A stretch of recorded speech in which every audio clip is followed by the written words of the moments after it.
The Pistons are the basketball champions of the world. Detroit, it's time. It's playoff time, Detroit. Let's go to work. Shout out Detroit. I got to buff up, you know what I'm saying? Detroit, I'm all the way in. Detroit Pistons, I'm all the way in. Let's do it.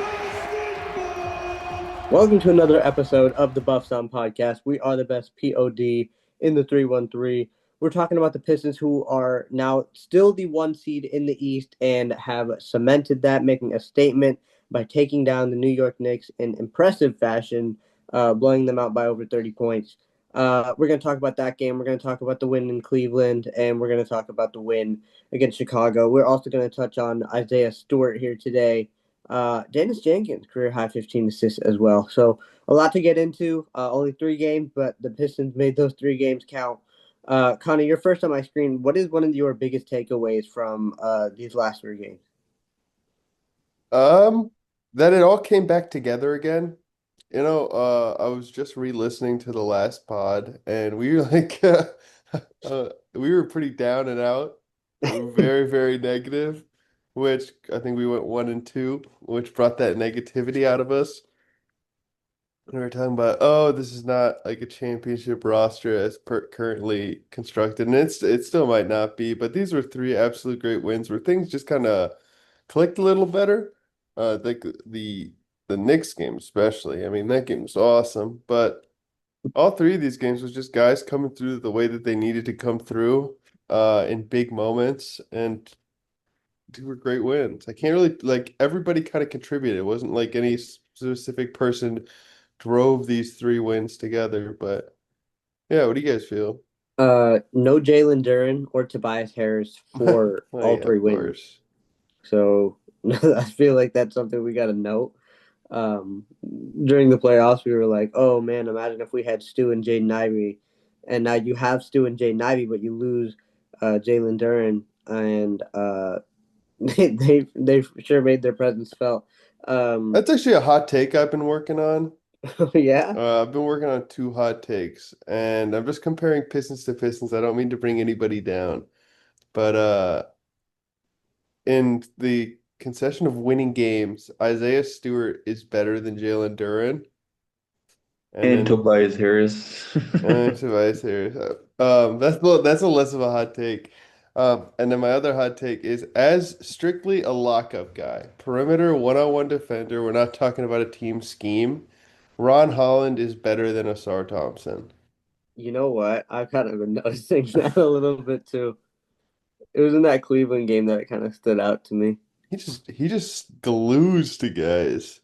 He gets It's into them, and insane. He fouls more, so like if he played a Stars minutes, he'd probably be out of the game pretty quick. But I agree with you. Like just glue, and if he like gets away with the those swings that he does, he got caught by was it Brunson or maybe it was the week before where he'd play with his arms down a little bit, and the guy kept swinging up through his arms, and Special K every time would be like, you can't do that, you can't do that. So he's stuff to learn, but I'd be like, it's just special. It really is. Yeah, it really is. I think, and even on the broadcast, they were talking about how like, I don't remember if it was this week or last week, but they were talking about how Asar Braun was, like you were saying, guarding with his hands down. I think it was Brunson, and I think it was the Luka game that Luka kept going up through somebody and getting the foul. Oh, maybe it was that. So I'm getting that one and the Brunson one kind of mixed up in my head, but yeah, I know what you're talking about. So Ron Holland has been really, really good defensively. The energy seems to have like come back a little bit. The last couple of games, it seems like he's made his presence felt. Javonte Green has been on another level. Whether he's got 1 shoe or 2, he's been really, really good. Valley, your thoughts on the last couple of games, Javonte Green? By the way, that was DeAndre Hunter in Cleveland, whose outstretched arm caught Ron Holland. That was a technical. Yeah, I can happily hop on Javonte Green for a moment, but I quickly want to go on to Connie's point. The Pistons are 10-1 when Isaiah Stewart starts. Yeah, I saw that. Essentially, that means when Tobias is out, we're 10-1, which is pretty cool. I definitely want to get into Stu when the time comes.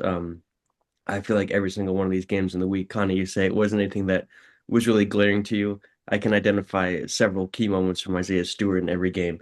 But talking Javonte Green, he's really come on as the season has progressed. He came into the season. We're like, why can't this guy make a wide open layup?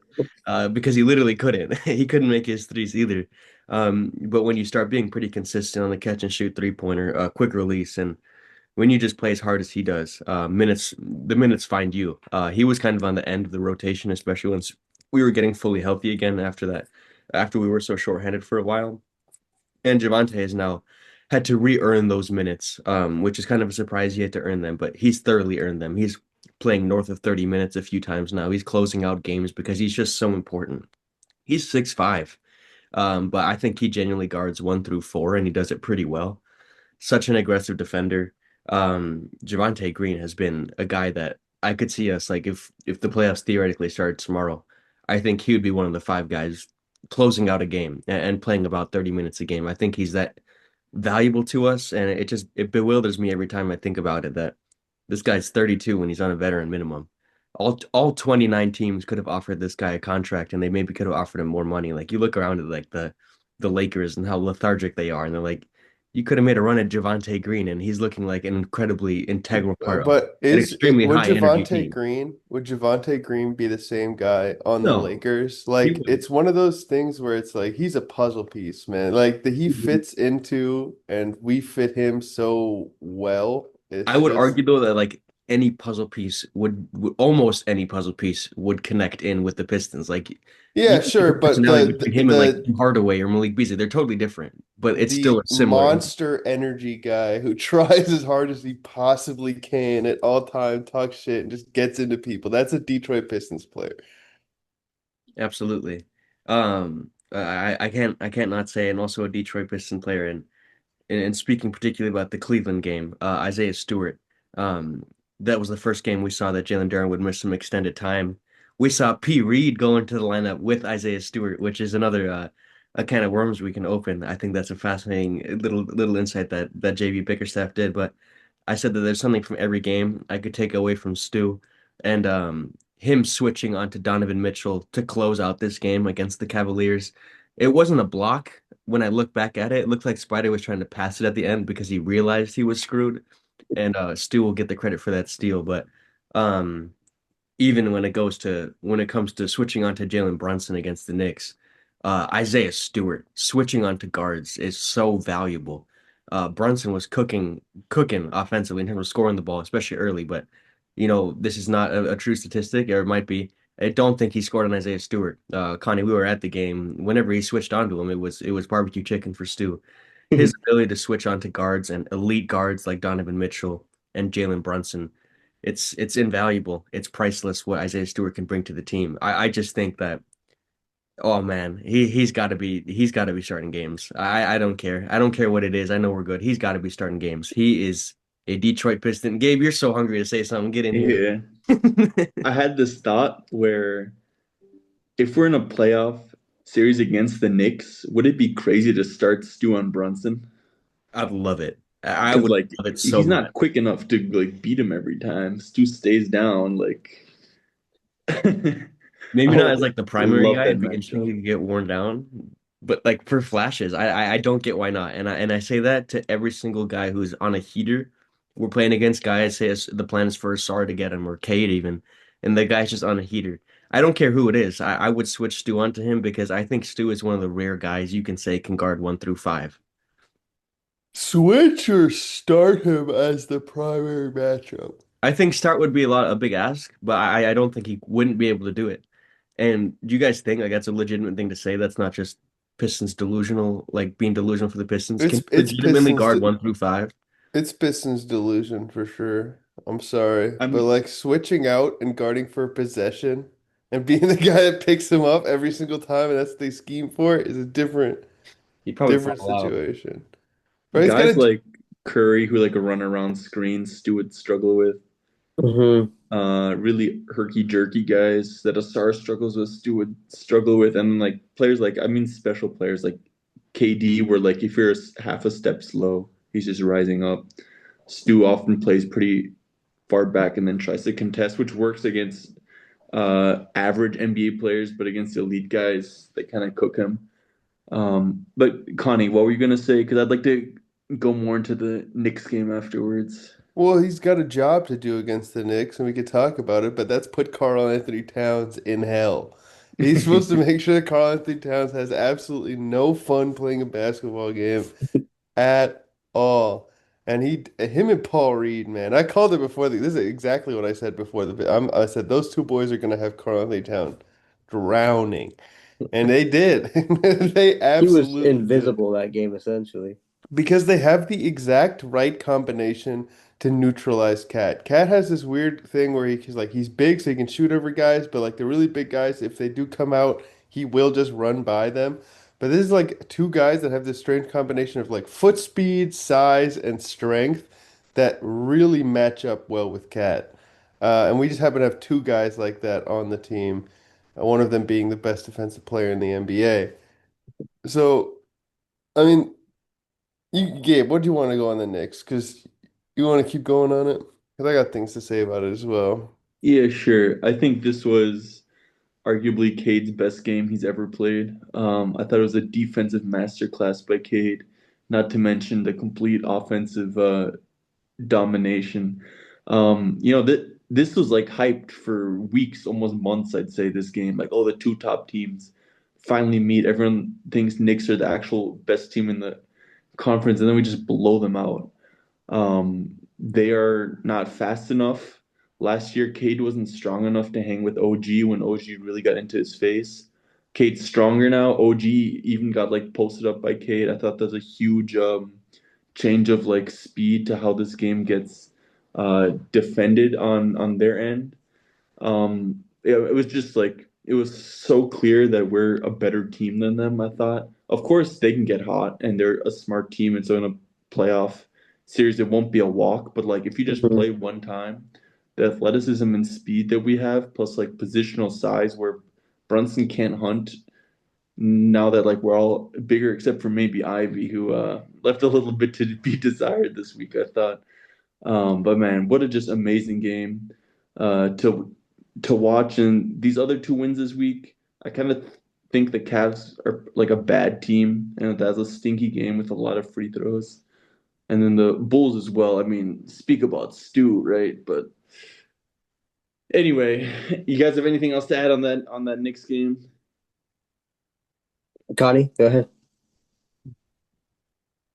I think nothing in particular. No, No, I mean, it was a great team win. It was it was. awesome. I felt like they missed a few shots early. Which kind of took them out of their groove. If they're hitting those shots, I don't think the game ends up as lopsided as it did. Um, but I love I agree with Gabe. I don't know, I can't think of ever, but it was certainly top three of Cade's performances. He came out with a purpose. Jalen Brunson started off the game really, really hot, was getting basically anything he wanted, hitting everything he took. And then I don't know if it was just Asar Thompson locking in or what it was, but after the first quarter, it was just downhill. He finished with 25 points. I think he started out with like 10, 12 in the first quarter. Cade did what, your guy is supposed to do. Their guy was scoring, so Cade matched it. I think he finished with 12 and 3 in the first quarter. Hit a couple threes, nice crossover to get to the rim. Cade did what he was supposed to do. Isaiah, I mean, I was actually um, noticing that we started Isaiah Stewart on Mitchell Robinson and we put Paul Reed on Cat to start. I thought we would have done something the opposite, but that was just an interesting thing that I noticed a few times. Um, but it worked. I think they can both kind of hang with Cat. Yeah, Stu being more of a rim protector kind of puts the advantage of like having him on the non-shooter so that he can patrol and roam the paint like that. Because if you put him on Cat, you're just pulling Stu, out. Yeah, yeah, 30 feet from the basket, which is fine. He could do it out there. Just less impactful towards stopping the whole of what New York is trying to do. yeah, Also, yeah. I haven't been to a Pistons game. I went to this game. Hmm. Hadn't been to a Pistons game in a while.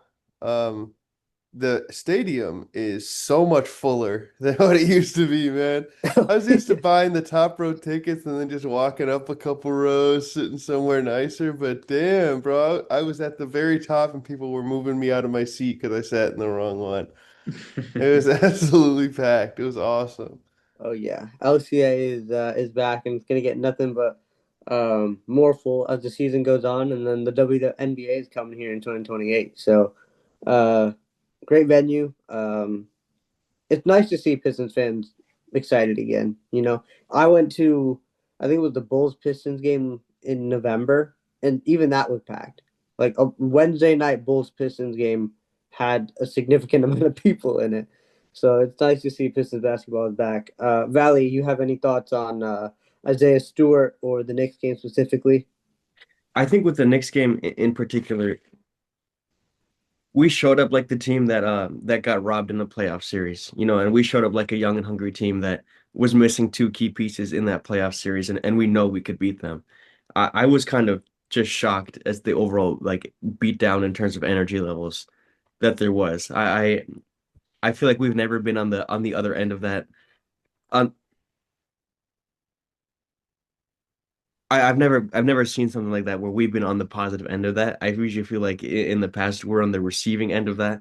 I don't know how many big games like that we've had in such a long time. But usually when the big lights, the bright lights turn on, they tend to be too bright. But it was the opposite this time. We absolutely showed out.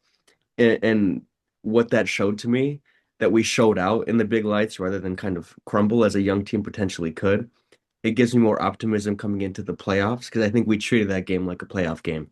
It gives me more optimism going into that, where I previously was perhaps a bit pessimistic with, like you said, like we were talking about last week, it's if there's no shooting from Duncan Robinson in a playoff series, what happens then?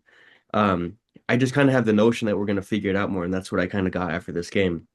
Um, and one other key takeaway I have is that Cade clearly showed, I think we just have to say it, I think we know, but Cade clearly showed he's the best point guard of the East, and I think he ended that debate. I really don't think you can legitimately have that debate now as the third seeded Knicks, not even the second seeded Knicks. And Brunson had 0 assists in that game. You want to decide who's the better point guard. That's Um, it, just zero. the one time you can look at a box score and see who the better point guard is. Yeah, all around, I think K just outshined Jalen Brunson by a long shot, and I think that was just extremely satisfying. Um, yeah, I think that really just sets it up, and I think P. Reed has earned himself back into the rotation. Like I've been saying it for a while. The guy needs 8 to 12 minutes a game. We never played him with Stu prior to this stretch, and he it's a seamless fit. He plays really well next to Isaiah Stewart. So opportunistic. Um, when JD comes back, it's got to be Stu and JD, and I think P. Reed's got to earn some minutes off the bench as a third string center because he's just so valuable the way he makes things happen. I started calling him Mr. Loose Ball, and I'm taking credit for that nickname whenever it pops up in the future. That's fine. I mean, we may be entering the last month of Tobias Harris's second stint with the Pistons. So, um, who knows if one or more players leaves in a potential trade? But Paul Reed definitely deserves some minutes. I think we should also talk about Dennis Jenkins for a second. I know it was just a Bulls team that is still trying to figure some things out, but Dennis Jenkins, 15 assists. He was a big reason as for why we were able to pull out this Bulls game. It's not like, I mean, Cade was out, Tobias was out, Dern was out, so it was going to be a fight. And Dennis Jenkins came in and made a significant impact, along with Isaiah Stewart in that win in Chicago. Anybody have any notes on Dennis Jenkins and what you've seen from him? Yeah, I mean that game was tight, like up until Mm-hmm. like the The beginning of the third fourth, quarter. and that's when he checked Yeah. back in and like stuff really like clicked. Chaz Lanier also a huge part of that Yes. run. Great to see him and like important minutes. Coach calling him and his like shooting once again, like for the first time, I guess not once again, he proved that like he can shoot in an important NBA game. Hopefully that leads to him getting a few more spot minutes here and there when we really just Mm-hmm. need some scoring. Marcus Sasser only played a few minutes early. Is that just because he wasn't doing it, or did like he tweak something? No, I think he just wasn't doing it. I think he played like a short stint, missed one step back, and then had a couple bad reads. And I think coach was just like, all right, let's roll with Dennis. And Dennis kind of just took it and ran with it. That's how I saw it. Yeah, I mean, and then the Stu, like, yes, you're going against Vucevic, but like the stuff, Stu's threes looked really good that game. You mentioned it. Him playing off of Magic Reed, as the Special K calls him. Magic Like Reed. they were playing well together. Stu was just a load inside, and I really like it. He has to be the long-term four now, at least to the end of this season, I think, unless we trade for like a big stretch guy. But man, yeah, Stu is awesome. He's advanced so much since even like early this year. Just the confidence he has in his offensive game is immense. And we talked about it. I think we've talked about it for a while. How like the little flip shots he takes from right in front, he rushes them too much, and then we've slowly like said like, okay, it's getting better. It's getting better. It was really really good that game. Like there was some where I felt he rushed it, but no, he was completely under control. Took his time and just made shots. It was a really impressive game from Beast too, offensively, not just defensively, which we talk about so often. This was a reminder to me that he was one of the highest ranked players in his class and was touted for having like a potential midi game, and that post game was already there in his scouting profile. And one thing, at least Gabe and I and I'm you've been saying since this team has won 14 games, Isaiah Stewart is kind of like our quote unquote Al Horford. Obviously, he's different, but what I mean by that is he's just so important to the team. He can play five, he can play four, and he just makes the right play. Um, Against the Bulls, the right play was get to the post because Vooch can't handle you. Nor could Lachlan Olbrich, the backup big man for the Bulls, which me and Connie enjoyed watching him quite a bit. Uh, but Stu making the right play, and I don't just mean that in terms of him getting a bucket in the post. I mean that in terms of his handoff. His screen handoffs are, I think, exceptional. Even making the right pass, I think, has been exceptional for Stu. His growth this season is more than what is seen in terms of the blocking shots, even in the scoring end. I think him just making the right play of the things that you don't see in the box score is very evident with Isaiah Stewart. And I can't say it enough that he is the heart and soul of this Piston team. I saw an interesting hypothetical. I think we could just about guarantee in the future Cade's jersey gets retired. Who do you guys think would be like the next up for that? I know this is way ahead. Like theoretically, would it be Stu being like that culture of the team? We win 1 to 2 championships. I say it's Isaiah Stewart. The Anyway, Nick Collison. that's what I'm thinking. We're still some ways away from that. But Very far. yeah, Stu, yeah, like you said, Gabe, he's got to be the four coming back. But I just have this feeling that JB really sticks to his lineups. Seems like that kind of guy. I think it'll be Tobias when he comes back, and I think P. Reed will just be the odd man out again. But we can hope for some more change, and potentially that can happen. I guess when it comes to the playoffs. Absolutely. I want to transition to that. We have a little bit of time to talk about this. We kind of have hinted at trades. Gabe, you say you have two professionally validated trades, the one you want to throw out there. So hit us. What do you got? Yeah, so I asked around to the professionals, the guys at Go Nets and Dallas Mavericks subreddit, and I got a pretty good like conversation going because it wasn't a low ball. So I guess I'll start with the one I've been talking about, and that's to get Klay Thompson here, who's been on absolute fire recently. Like the shots he takes is just crazy. Without a point guard, I imagine him playing next to Cade, and he's just knocking everything down. But anyway, so they said they really want expiring contracts and any picks they can get. Unfortunately, we don't really have a good matching expiring, so I thought Clay for Levert and our first round pick this year, which will be 28, 29, 30. We don't really need another young guy, and Clay is signed through next year. So that was like the deal, and like they were pretty much open to it. They say if Clay wants to go, then um, we say yes. That's about like the value we'll get. So what do you think about that? This year's pick and Levert. I'd love to jump in here. In no world am I trading a first round draft pick for Klay Thompson. Um, Trey Young didn't even warrant a second round draft pick. I think a first round draft pick for Klay Thompson, who's extremely like you can say he's shooting it well. He's washed, you know. Let's not He's even more talk about valuable than the Trey Young. defensive side of things. They're both invaluable on defense, and Clay's just a chucker, you know. Like I would not give up. I would love to let Karras go. one thing I didn't get to in my notes under Danish Jenkins is what do we do with Karis LeVert? Um, but I don't know if this is I don't know if this is a solution for me. I like the idea of having Klay Thompson here, but I also at the same time you couldn't play him and Duncan at the same time. That then you'd be just getting cooked in any kind of meaningful game. But a first rounder, if Trae Young didn't warrant a first round draft pick, I for me that reason I'm out. The first round draft pick. If it was like maybe protected or a couple of seconds, I think I'd be more interested. I But if mean, we why could would at you least, want to? I mean, protecting it's going to be the 29th that's or true. the The protecting won't 28th really do pick. anything. But still, I don't know if I can give up a first rounder for Clay. Throw Makes Max Christie in there. Max Christie and Clay Thompson for Karis in the first. What do you? Connie, do you feel the same? Because like Just like on the surface, yeah. Um, like I'm having a reaction to like trading a first round pick for Klay Thompson. But at Mm-hmm. the same time, it's not a valuable pick. It's gonna be late. It's a do we different need type of But another this guy. is young an guy? Like we're extremely trying to deep draft win class. right now, right?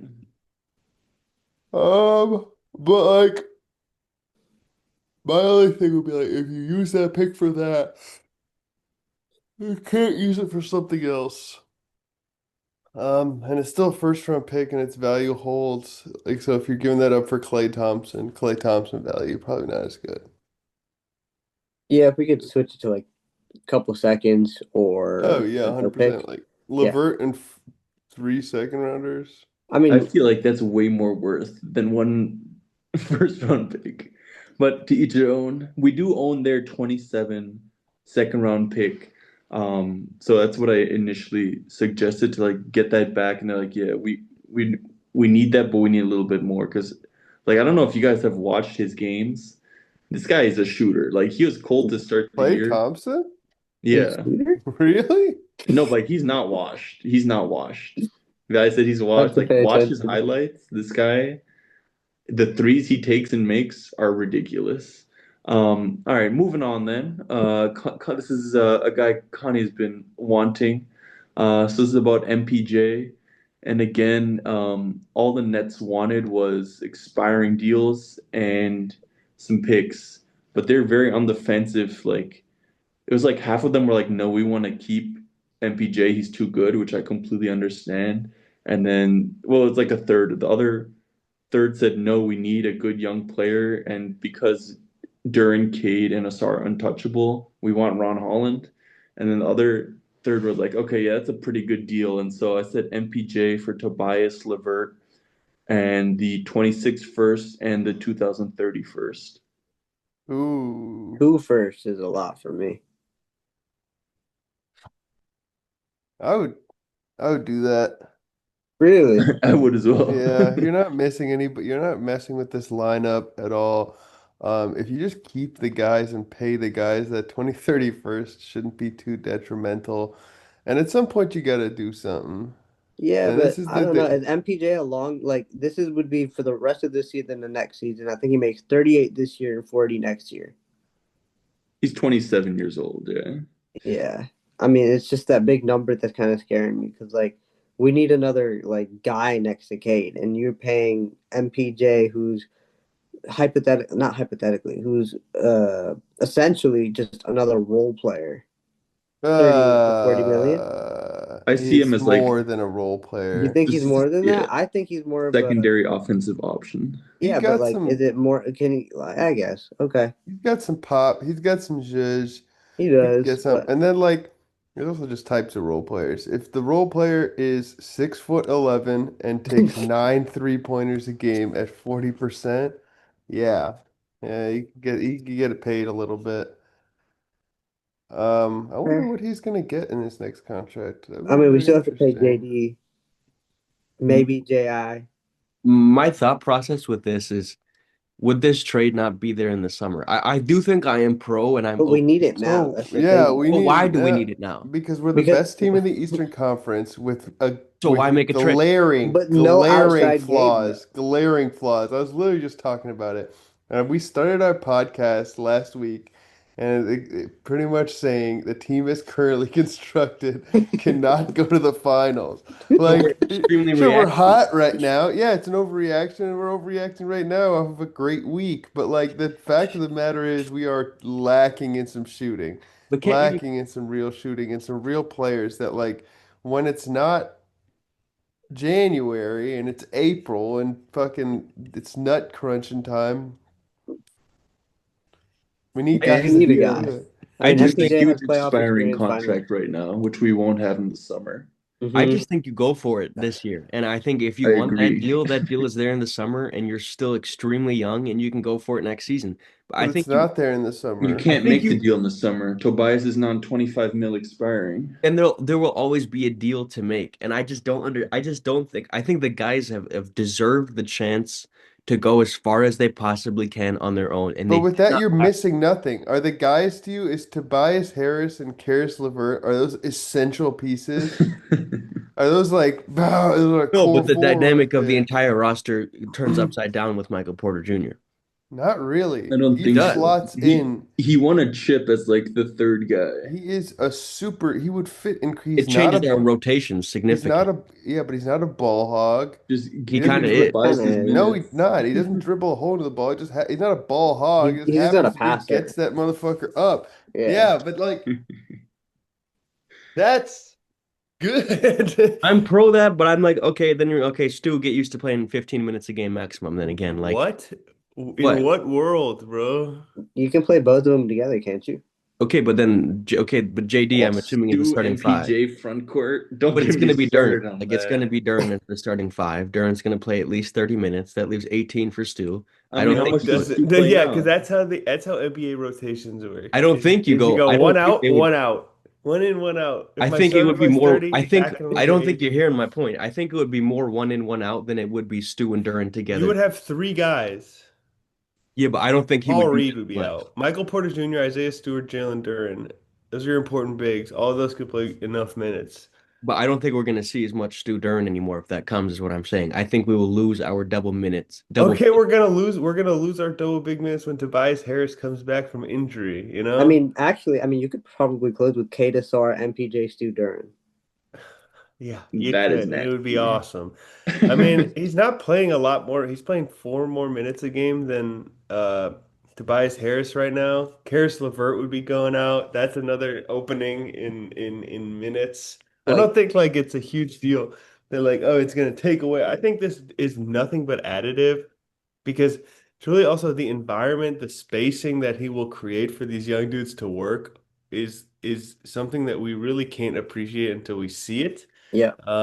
They're like, oh, it's Michael Porter Jr. But then, like, What's when his two guys fly, defensive outlook? I don't know much of what he does on the defensive end. He he's won a not like a championship with stopper. Jokic at the That's what I'm five. saying. He's that's always my point. Like, I know he's not a stopper, Yeah. um, I mean, you just got to be passable. I don't need another but I Duncan think Robinson. he's got to be passable because he was a starter on a Yes. championship team, right? Yeah.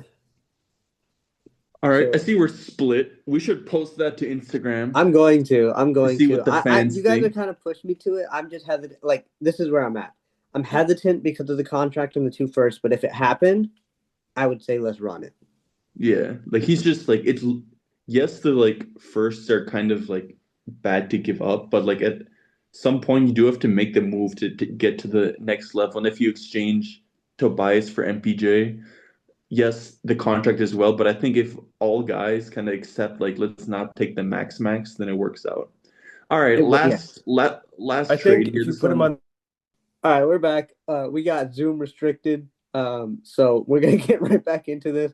We had one of the more passionate discussions we've had on this pod in a minute with the MPJ debate. So if you have any takes on what you would do with the trade, Gabe, can you remind listeners what the trade was? MPJ for Tobias Harris, Karis LeVert, 26 first and the 2030 first. So let us know if you will take that trade. I've kind of been persuaded to, if I had to lose two players, those are the two players at the top of my list. The two first round picks hurts a lot, but like we've talked about with the Klay Thompson trade, this 2026 first is not really all that valuable, even though this draft class is supposedly extremely deep and talented. But I think I would just say, you know what, let's get it. We need a guy who can hit threes. MPJ can do that and get buckets. So let's move on to the third trade that you have on your list. This one is like specifically a 1 year reach the ceiling, I guess. So it's again Tobias, and then we're gonna throw in Isaac Jones for contract, and the Hornets top 56 protected pick for 1 year here of Kristaps Porzingis, Oh, All right, wait, can you run who that when he back? plays is a when he fantastic plays, player. when he plays, Can yeah. you run that back? Yeah, Tobias top 56 protected Charlotte pick and Isaac Jones for Kristaps Porzingis. But if you're gonna get a skeptical, There's another one. maybe he plays, maybe he doesn't. Would you do that same trade for Anthony Davis? No. No, Kristaps is expiring as well. Oh yeah, that's true. Okay. but is that good? I Depends which way mean, you look at it, right? Like if it works out and he's healthy, like he's not gonna play. He's gonna play like half the games. But if he's healthy playoff time, he's such a good player. Yeah. space the Uh, floor for Cade to the logo. yeah, I like it. I like that. I would not hate that. I would just be. I mean, Tobias is even injury prone right now. I just availability is a big thing for me. I want the Hmm. guys out there, but How many hmm. games has Tobias played this year? Has he only missed 11? It feels like more than 11. Tobias Harris has played 23 games. And we're what, 28 and 9? So he's missed That's 35, 14. 12. No, wait, no. And 14. he's missed a good like 2/3 of the season. I mean, 1/3 of the season. Yeah. Like, how many games has Kristaps played this year? Has he played? I think he's played like 3 games. But Kristaps is at 17. Really? okay, see, so Well, it Okay. started. It's not So, too much less. not really. 23 to 17. It's not that bad. And we play better when Stu starts. So that and he's actually like kind a of makes 20 sense. and like 10 guy who shoots really well from three. Would Like, you have him off the bench? Say we got a healthy Kristaps Porzingis. Would you have him off the bench? No. no, I'd want to start him A at the Cade, four. somebody, Asar, Kristaps, Duran. All And right. like Stu Kristaps as well. Like Oh, yeah. he's an elite rim protector as well. Like he's a really, really good You player. could finally run like a 5-out with Cade. You could go Cade, Yeah. Duncan. I don't know who the third person. Cade, Ivy, Duncan, Kristaps, and Stu for spacing purposes. I would Yeah. do that. I think I would do that. May have to actually run Yes. that one through 2K. Yeah, try it out. Yeah, I like that one. Connie, you got any trades off the top of your head? Any guys that you'd like to add? You don't even have to have a trade. No, I feel like we've said it a lot. So I don't Yeah, think about yeah. shooters. Think about We shooters should. and point guards. Yeah. Colin Gillespie, but we ain't getting Colin Gillespie. No, we're not getting Colin Gillespie. Gillespie. I wish. But like, does trading Harris impact the backup unit at all? Like, Makes it better, probably. okay, that's fair. I'm just like, yeah, I guess you're right. I guess you're right. What's Any your other what's thoughts? what what's your worry there? I don't know. I just feel like his absence isn't like his presence isn't felt, but his absence could be. Yeah, I could see that. Like, oh wait, now there's nobody that can dribble a basketball out here. Yeah, Yeah, right. Because then basically that all falls on I could Janice see that. But Jenkins and Mike like, Sasser. weren't we enjoying it when he was injured? And it did all fall on Jenkins and Sasser. Yeah, but like most of those games are, I mean, I guess the Lakers game. I mean, but those games are against the Lakers and the Cavs, and the Lakers and the. Did he play against the Cavs? He did. Lakers and the Cavs. Like, Fair He enough. played against the Chicago Bulls, and Dennis Jenkins made a bigger impact than he did,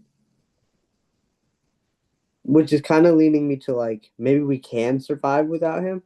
I think we can for sure survive without him. Um, yeah, I wouldn't be too worried about what happens to this team when LeVert is off the court, you know? Yeah, I don't know. I just don't want this to become. I mean, I don't want us to fall back into the situation where like when Kate gets off the floor, what are we gonna do? Can Dennis Jenkins handle this down the stretch and into the playoffs? Like that becomes your question. Yeah, yeah, it's tough. But we will have to wait and see. What is the deadline? Feb 6th, I believe. We're a little over under a month out, so a lot of things will be happening. You guys have anything you want to say on the pod about the Trae Young trade? I know I said before we hit record that I feel like the Wizards kind of got a really high caliber level player for Corey Kispert, essentially, because CJ McCollum didn't expect. Uh, Yeah. I look like it for Atlanta. I think Trey was detrimental to the success of the team this year. They definitely have a different way they want to go with Nikhil and Jalen Johnson. And I think just with their array of wings and like solid young guys, I think that McCollum and Kispert just fit better with what they're trying to Mm-hmm. do. McCollum can still absolutely get buckets. We saw it against the Pistons. Yeah. But he's not as heliocentric, as demanding as Trey Young.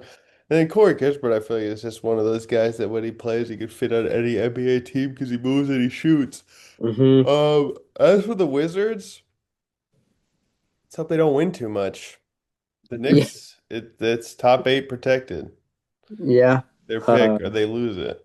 So I bet we don't see that much Trey Young yeah, maybe not. But this year at least. it'll be interesting to see what the Wizards do moving forward. Gabe, you have any thoughts? Yeah, I mean, I mentioned as well, it's a bit similar, I think, to an MPJ trade that could happen with the Pistons, that you do have this huge expiring deal in McCollum, who's still a good player, but like it's really just like the money that you're off of.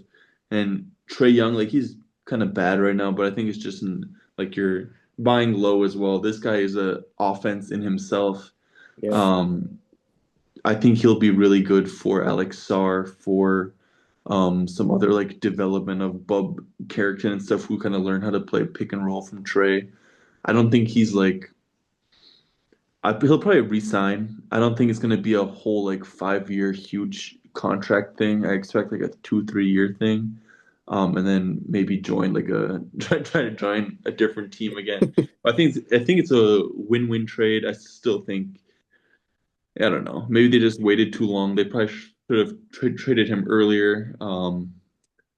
Yeah, it's not enough back. I get what you're saying, Connie, but like, Yeah, I yeah, feel like Trey there's a Young little is an more. all-star. Like, he's not playing Yeah, at it now, but like, he's a really good player. could bode well for the this year's trade deadline. If a guy like Trey Young doesn't even warrant a first round pick, maybe prices drop. Probably not, but kind of set the tone for the market.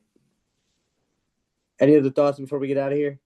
Well, take us through next week, Amit. All right, we got I don't have the dates, but I know we got the Clippers coming up. We got the Pacers coming up, and there's another team that I'm forgetting too.